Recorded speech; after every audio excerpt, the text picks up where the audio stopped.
Kita bersyukur kepada Allah Jalla Jalaluh bahwasanya pada kesempatan malam hari ini di ayam malam Jumat 19 ya kalau tidak salah ya 19 Rabiul Awal 1443 Hijriah. Kita memuji syukur kehadirat Allah Subhanahu wa taala dengan setinggi-tingginya memanjatkan pujian dan syukur atas segala limpahan nikmatnya yang selalu senantiasa tercurah kepada kita semua. Semoga nikmat tersebut kekal abadi di dunia wal akhirah. Terutama nikmat terindah, tertinggi, termulia, teragung, termahal, yakni nikmat iman dan Islam. Semoga Allah senantiasa menjadikan nikmat tersebut tetap bersemak dalam dada kita semua, bersemayam dalam hati sanubari, dan kita senantiasa dapat menikmatinya. Amin ya rabbal alamin. Salawat salam tetap senantiasa tersajikan kepada Rasulullah Nabi Muhammad sallallahu alaihi wasallam, beserta keluarganya, sahabatnya, para tabi'in, tabi'ut tabi'in, para ulama, warasatul anbiya, dan para guru-guru kita, masyayikh kita, ulama habaib kita, bapak ibu guru kita, itu orang tua kita, leluhur-leluhur kita, dan mudah-mudahan sampai pula kepada kita semua yang senantiasa berupaya untuk tunduk patuh kepada ajaran beliau dalam mengabdikan diri kepada Allah Subhanahu wa taala. Bapak Pembina Majelis Ta'lim Al-Falah Pak D. Satrashid, kemudian juga Bapak Ketua Musalla Al-Falah Bapak Muryadi, kemudian Bapak Ketua Majelis Ta'lim Al-Falah Pak Novin. Ada yang belum kesebut, yang sangat semuanya Abi hormati dan semoga Allah muliakan. Juga pada umumnya jemaah sekalian, khususnya Saibul Bait yang telah bersusah payah untuk mengundang kami dalam rangka acara Majelis Ta'lim. Ada Yasin dalamnya, ada tausiah juga. Alhamdulillah, semoga rezeki yang telah dikeluarkan di jalan Allah untuk mendatangkan kami semua, Allah ganti bal yazdad, Allah ganti dengan berkah yang banyak yang melimpah, insyaallah. Amin ya rabbal alamin.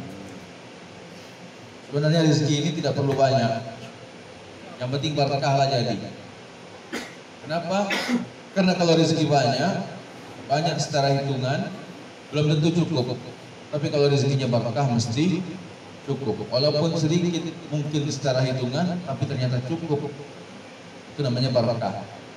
Cukup untuk bayar cicilan, cukup untuk bayar utang, ya, cukup untuk bayar misalnya apa kebutuhan sehari-hari, cukup buat beli motor, cukup buat beli mobil, cukup buat membentengi banjir, cukup lah, ya itu namanya berkah.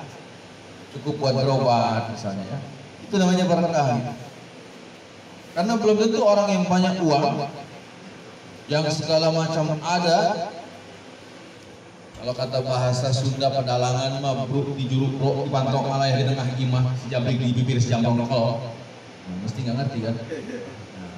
Pokoknya banyak uang itu, tapi ternyata walaupun misalnya dia punya uang banyak di mana-mana ada, hartanya, tanahnya, semuanya ada, ternyata tidak dapat membentenginya dari yang namanya sakit, tidak dapat membentengi dari yang namanya kematian, maka harta tersebut tidak ada gunanya. Tapi kita harus berusaha supaya harta tersebut, bagaimana caranya supaya bisa dibawa mati. Karena ada orang menyatakan harta tidak akan dibawa mati. Bisa dibawa mati. Gimana caranya? Banyak-banyaklah infak sedekah. Itu ada kota infak beredar. Nah, diisilah. Kalau memang harta mau dibawa mati, isi kota infak. Isi yang besar, ya. Nggak apa-apa, besar juga asal ikhlas. Daripada kecil tidak ikhlas, lebih baik besar, lebih ikhlas. Nah, itu insya Allah berkah itu. Kalau habis sih bukan pamer ya. Kadang-kadang kalau pas ada tukang sayur gitu ya, lewat ke rumah, coba uangnya pisahkan dulu, bisa-bisa. Nah, nanti ada yang sebagian ditaruh di sliding yang khusus. Buat apa ini? Oh, ini buat isikan, buat infak sedekah. Karena orang rata-rata ini, kalau kata orang Padang itu sampili karyang. Jadi banyak orang pelit, bakhil, ya. Mereka hese, kalau kata orang Sunda, susah ngasih, kedekut, bakhil, kera, segala macam. Banyak orang begitu. Padahal dia tidak sadar bahwa di dalam harta yang dia punya, mau sedikit, mau banyak, itu mesti ada hak orang. Ya, ada hak orang. Insyaallah mudah-mudahan semua yang hadir di sini, orang-orang majelis taklim, jemaah majelis taklim, kita semua yang hadir di sini keseluruhannya, semuanya adalah orang-orang yang ahli ibadah, ahli infak, ahli sedekah, dan ahli ibadah-ibadah yang lainnya. Amin ya rabbal alamin. Tapi pada kesempatan kali ini saya ingin menjalankan perintah Allah Subhanahu wa taala, yaitu warattilil Qur'ana, a'udzubillahi minasyaitonir rajim, warattilil Qur'ana tartila. Bacalah Al-Qur'an dengan tartil. Orang yang tartil disebut murattal. Nah, makanya alhamdulillah saya bersyukur kepada Allah. Terima kasih kepada Pak Ustaz Rashid dan yang jemaah yang lainnya yang telah memberikan kepada saya kesempatan untuk bertausiah. Nah, untuk kali ini, kalau pada pekan lalu kita ngahanca aja ya, ibaratnya hitung-hitung tadarus. Kalau pada pekan yang lalu kita sudah mengkaji suratul Fatihah, maksudnya baca surah Fatihah. Nanti artinya menyusul. Nah, untuk yang sekarang kita akan mengkaji sedikit tentang surah yang biasa kita pakai untuk sholat. Yang pendek-pendek aja dulu, langganan, yaitu surah An-Nas. Bagusnya sih ya, yang mantapnya itu bapak-bapak sambil buka Quran, lihat surah An-Nas. Mana huruf yang kira-kira harus diperbaiki. Ini mohon maaf kalau Abi nggak bawa Quran saat ini ya, tapi nanti ke depan Abi akan bawa Quran khusus untuk membacakan surah-surah Al-Quran. Tolong diingatkan, nanti Abi ke depan akan mengkaji surah Al-Falaq. Untuk sekarang An-Nas dulu Pak ya. Sudah hafal ya insyaallah ya. Kita coba. A'udzu billahi minasy syaithanir rajim. Silakan. A'udzu billahi minasy syaithanir rajim. Bismillahirrahmanirrahim.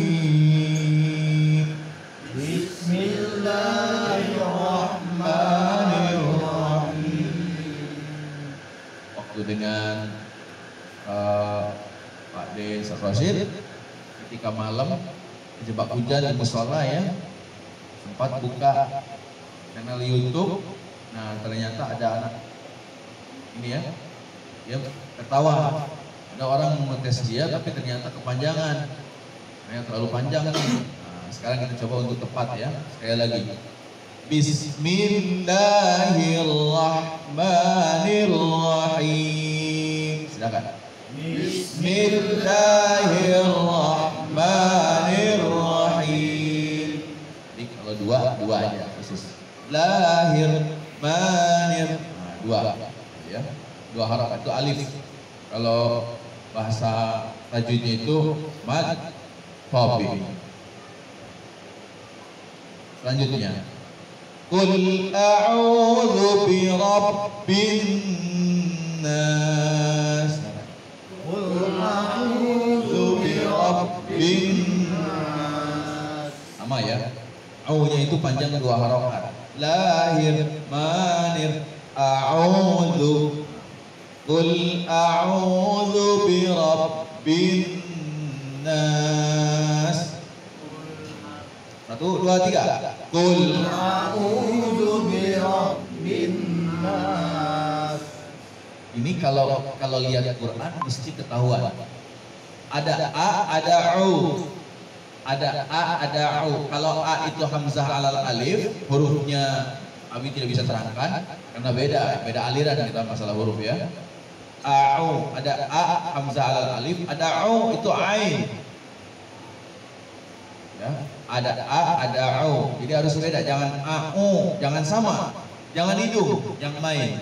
Tapi huruf A dengan au ini mainnya tenggorokan ini. A'u. Qul a'udzu bi rabbin nas. Qul a'udzu bi rabbin nas. Nanti terus latihan bisa insyaallah. Kemudian bin nas. Kenapa Kak? Enggak bin nas. Karena itu ada penekanan, ada alif, lam, syamsiah, ada tasdid dan nun. Jadi harus lama, harus 3 harokat.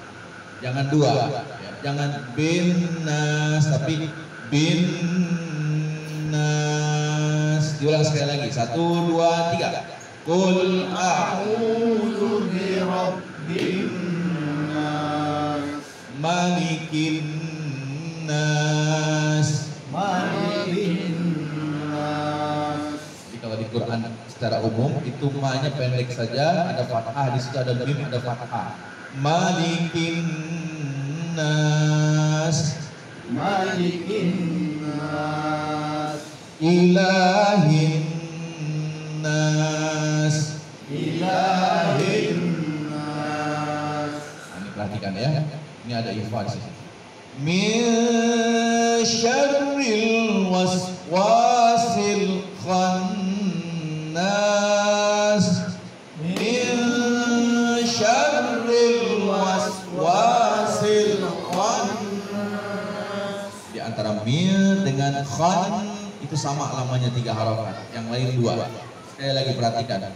Min syarril waswasil khannas. Ya. Min syarril waswasil khannas. Nah, tahan dikit ya. Alladzi yuwaswisu fi sudurin nas. Alladzi yuwaswisu fi sudurin nas. Minal, awas nih ya, ada lama nih, 2 tempat. Minal jinnati wan nas. Minal jinnati wan nas. 1 kali balikan, kita ulang dari ta'awudz ya. 1, 2, 3. A'udzu billahi minasy syaithanir rajim. Bismillahirrahmanirrahim. Qul a'udzu bi rabbin nas, malikin nas, ilahin nas, min syarril waswasil khannas, alladzi yuwaswisu fi sudurin nas. minal jinnati wan nas. Sadaqallahul azim. Sami'na wa ata'na wa qulna rabbana. Insyaallah Bapak semua jemaah sekalian sudah makin pandai baca Al-Qur'annya, makin bagus, tidak ada yang buruk di sini. Insyaallah makin bagus bacaannya, akan makin mudah nanti prosesi sakratul maut. Percayalah itu. Yakin ya. Makin mudah baca Al-Quran, melafalkan Al-Quran bilughah Arabiyah, maka akan makin mudah sakratul maut. Saya itu modal. Ya, kalau orang baca Qurannya masih susah, maka itu udah nggak ngerti lah sakratul mautnya nanti bagaimana. Ya, tapi kalau yang mudah melafalkan ayat-ayat Al-Quran, maka insya Allah sakratul maut itu akan lebih mudah, lebih ringan. Ya. Nah sekarang satu uraian penutup dari saya. Ini tidak bermaksud mengajari ya, hanya sekedar berbagi saja. Dari mulai tajwid tadi juga begitu. Saya yakin Bapak semua sudah pada bergaul dengan Al-Quran ini sudah puluhan tahun. Ya. Tapi ada kalanya seringkali kita besar anania atau egoisme kita ini besar, keakuan kita ini besar. Yang penting gak pacang ngaji aman, ya. Pokoknya sudahlah, yang penting saya sudah bisa ngaji. Makanya banyak orang yang sudah TPA tamat, sudah wisuda, SMP-nya tidak ngaji lagi, banyak yang seperti itu. Sudah puas dengan apa yang ada. Padahal Al-Qur'anul Karim ini bukan jampi-jampi. Al-Qur'anul Karim ini bukan sekedar peramalan, tapi Al-Qur'anul Karim adalah pedoman, hudal linnas, pedoman petunjuk bagi segenap umat manusia. Itu pedoman. Jadi kalau Al-Qur'an adalah pedoman, maka harus ngerti maknanya. Harus ngerti maknanya. Kenapa kita sholat tidak khusyuk? Pikiran kemana-mana. Baru makmum, imam bilang, Alhamdulillahi Rabbil Alamin. Aduh, hujan, ujian belum diangkat ini kayaknya. Ar-Rahmanir Rahim. Aduh, sudah tanggal 8 ini kayaknya. Ini cicilannya belum lunas. Maliki Yaumiddin. Aduh, tadi saya lupa beli terasi kayaknya. Mana ini? Terus pikiran kemana-mana. Bagus tidak itu? Tidak bagus. Itu berkurang sekali itu yang namanya salat, pahala salat kita itu. Nah, caranya supaya bagus bagaimana? Supaya kita ini tidak kemana-mana pikiran ini harus khusyuk. Bagaimana supaya khusyuk? Maka harus ngerti makna gerakan dan bacaan sholat. Nah, pada kesempatan kali ini sedikit sebagai tahap awal. Jadi kalau suratnya tadi An-Nas ya Pak ya, mohon diingat ya. Kalau nanti berarti pekan depan kalau keumuran kita Al-Falaq. Nah, sekarang artinya Abi akan sedikit membahas tentang ta'awud. Berarti pekan depan basmalah ya. Nah, tolong diingatkan ya, tolong diingatkan. Jangan sampai ingatnya utang terus. Nah, ini kajian harus diingat-ingat. Itu tugas lah. Kalau dikata PR sekedar mengingat-ingatkan saja, ingatkan Abi. Nah, ta'awud. Kenapa kita ini membaca Al-Qur'annya harus pakai ta'awud? Ta'awud itu adalah ungkapan perlindungan. Apa yang disebut dengan ta'awud? Bacaannya bagaimana Pak? Bacaan ta'awud? A'udzu billahi minasyaitonir rajim.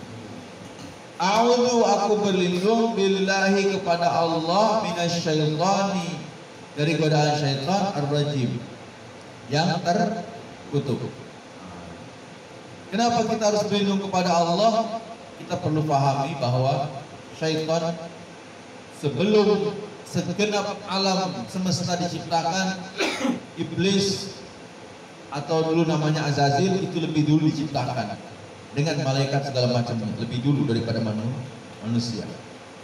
Otomatis yang namanya iblis, namanya orang makhluk yang diciptakan lebih awal, kepandaiannya, kelicikannya tidak main-main. Saking pintarnya dia berani menentang Allah Subhanahu wa Ta'ala. Tadinya iblis itu diam di surga Pak, tapi karena menentang perintah Allah. Apa perintah Allah yang ditentang Pak? Sujud kepada Nabi Adam alaihissalam. Itu gara-gara itu saja, padahal tadinya iblis taat. Disuruh sujud kepada Allah, disuruh ibadah yang lain, ibadah kepada zikir kepada Allah, sholat iblis. Ya, ilmunya sudah banyak, tapi hanya karena dia meninggikan dirinya, aku lebih tinggi dari Adam. Khalaqtani min nari wa khalaqtahu min tin. Aku diciptakan dari api sedangkan Adam dari tanah. Mana yang lebih perkasa? Aku atau dia, ibaratnya gitulah. Api atau tanah. Jadi Allah ini didikte sama dia, bahaya. Nah, kemudian iblis akhirnya terusir dari surga. Allah usir karena kesombongannya. Karena la yadkhulul jannah, atau kama qala Rasulullah sallallahu alaihi wasallam, la yadkhulul jannah man kana mithqala dzarratin min kibr.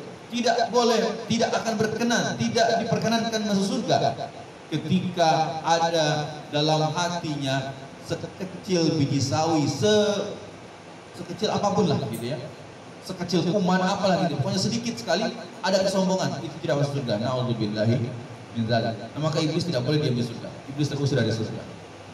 Maka saking stresnya iblis ketika turun ke dunia, menurut sejarah dia berubah menjadi naga. Sarangnya di tengah lautan. Ada istananya di tengah lautan, sarangnya. Saking stresnya lagi ketika mendarat di dunia, menurut kitab Kasyful Asrar, mohon maaf, dia terkencing-kencing. Dan hasil kencingnya itu menjadi sebuah tanaman, yaitu tembakau. Nah, tapi aku tidak mau menyindir yang merokok ya. Nah, itu salah. Tapi begitulah jadi apa namanya menurut kitab, menurut riwayat para ulama memang seperti itu. Nah, jadi ta'awud itu mesti diucapkan karena yang kita berlindung kepada Allah ini dari makhluk yang sangat cerdas, yang dari makhluk yang memang sangat licik. Sekarang sudah jadi licik, bukan lagi cerdas. Maka wajar kalau dalam surah An-Nas itu kan ada keterangan min syarril waswasil khannas, dia bersembunyi dalam hati manusia. Menurut riwayat dalam satu orang itu ketika terjadi dialog antara Rasulullah Muhammad SAW dengan iblis laknatullah, berapa personal sih kamu itu menggoda manusia ini, kamu kasih manusia ini berapa batalion ya untuk menggoda manusia ini. Jadi mohon maaf, ini dijawab oleh iblis ya, seorang manusia, misalnya seorang Pak Muryadi, dalam hatinya saja Al-Khannas Pak Muryadi, dalam Al-Khannas itu dalam hati, itu ditempatkan oleh iblis laknatullah bala tentaranya sejumlah 70.000. Makanya pantaslah manusia ini banyak yang sesat, banyak yang repot, ya, banyak yang pengen maksiat terus. 70.000 banyak. Dengan tingkatan jin ya, dengan tingkatan syaitan lain-lain. Yang ustadz kelasnya ustadz, yang rakyat kelasnya rakyat, beda lagi. Gitu. Nah, itulah Al-Khannas. Belum lagi yang di kiri kanan depan belakang. Belum lagi yang sisa peninggalan misalnya yang sudah wafat, kan setannya tidak ikut wafat, tidak ikut mati. Belum mati, nanti di hari kiamat baru mati. Jadi sekali lahir saja setan itu 70.000. Sekali lahir manusia 70.000 itu. Berarti saking banyaknya setan itu. Nah, maka untung saja setan itu tidak bisa kelihatan. Untung tidak kelihatan. Kalau setan kelihatan, waduh, begitu ngebreyaknya banyak sekali. Kita bisa lihat. Makanya kalau setan itu sudah tidak kelihatan, jangan dipaksa-paksa supaya terlihat. Wah, saya lihat kuntil bapak, kuntil ibu, segala macam kuntil, saya lihat. Nah, itu godaan setan itu berat. Jangan paksa-paksakan untuk melihat itu. Maka ulama Timur Tengah dalam kajian ruqyah ya, sepakat kalau ada orang yang pernah melihat jin, maka harus syahadat lagi. Asyhadu an la ilaha illallah wa asyhadu anna Muhammadar Rasul. Syahadat lagi. Kenapa? Bukan keluar dari Islam, karena dia sudah tergoda, imannya lagi lemah, makanya bisa lihat. Saya waktu dipercaya untuk ini ya, dimintain tolong untuk meruqyah seseorang, ada keluarga kolonel waktu itu di daerah di Bandung waktu itu. Dia bilang, saya punya anak, saya punya anak saya kok bisa tahu kejadian masa depan, bisa melihat makhluk ini, bisa melihat makhluk itu. Saya bilang itu kekurangan, itu ada syaitan di dalamnya. Loh, kenapa kok bilang seperti itu? Padahal ustadz-ustadz yang lain bilang itu kelebihan segala macam. Bukan, itu kekurangan. Baru Abi Hilman inilah yang bilang kekurangan. Iya, karena memang itu adalah godaan dari syaitanir rajim. Hati-hati. Nah, maka sekali lagi banyak-banyaklah kita berta'awud kepada Allah. Karena syaitan itu bukan takut dibacakan ayat Al-Quran. Sekali lagi maaf, syaitan bukan takut dibacakan ayat Al-Quran. Malah menertawakan kita kalau kita bacanya tidak benar, kalau kita tidak tahu artinya, diketawakan oleh syaitan itu. Ya. Ah, satu lagi ini perlu paham. Syaitan itu ketika kita tidur, ya, itu mengikat kita dengan 3 ikatan. Ikatan yang pertama akan lepas kalau kita bangun dan membaca doa bangun tidur. Ikatan yang kedua akan lepas kalau kita berwudu, jangan cuma kencing doang. Ikatan yang ketiga kalau kita beribadah di malam itu untuk tahajud dan segala macamnya, baru lepas 3 ikatan. Kalau kita subuhnya kesiangan, maka perlu diketahui bahwa syaitan itu akan mengencingi kita sambil tertawa-tawa dan tepuk tangan. Sayangnya tidak kelihatan, tidak kedengeran. Coba kalau kelihatan, kalau kedengeran, pasti rame-rame masjid itu, musola mungkin penuh, biarpun banjir juga pernah. Karena setan ini luar biasa godaannya, hati-hati. Jangankan subuh kesiangan, orang nguap saja Pak, ada suaranya, misalnya, oh, nguap, ada suaranya, ketawa setan itu, ketawa. Jadi kalau yang ngetawain orang nguap, hati-hati. Nah, inilah barangkali uraian ta'awud, uraian singkat. Kalau dipanjangkan tafsir namanya juga bisa panjang. Tapi kalau disingkatkan kita singkat saja. karena memang waktu juga tidak berapa banyak. Barangkali itulah yang dapat kami sampaikan. Saya kurang lebihnya mohon banyak-banyak dimaafkan. Saya bukan merasa pintar, bukan pandai. Justru saya al-fakir yang banyak kekurangan. Maka saya mohon maaf bila banyak sesuatu yang kurang yang tersampaikan pada kesempatan kali ini. Jadi mohon diingatkan kembali untuk pertemuan yang akan datang, bila ada umur, ada kesempatan, kita ngajinya ngaji Al-Falaq, ya. Kemudian tafsirnya itu apa? Bismillah. Yang tahun sudah ya, tahun sudah. Nanti Bismillah. Itu saja. Bismillahirrahmanirrahim. Kita berdoa kepada Allah Subhanahu wa taala.